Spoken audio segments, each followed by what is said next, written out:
How to add grid in DaVinci Resolve. First of all, open DaVinci Resolve and make sure you are in the Edit workspace. Once you are there, head over to the Effects tab at the top left of your screen, then go to Open Effects. Once there, search for grid. When you find it, drag and drop it onto any clip you want. And just like that, you have got your grid enabled.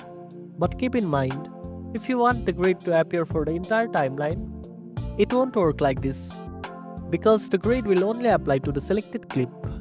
To make the grid available for your whole timeline, go to the Effects tab and search for Adjustment Clip.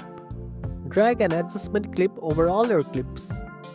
Make sure the adjustment clip is placed above every clip and spans the entire length of the timeline. Then, drag and drop the grid onto the adjustment clip. Now, if you want to customize the grid, click on the Inspector tab and adjust the settings regarding rows, columns, color, line spacing, and more to match your editing preferences. And that's it. Now you know how to add a grid in DaVinci Resolve. If you found this video helpful, don't forget to like, share, and subscribe for more tech tips.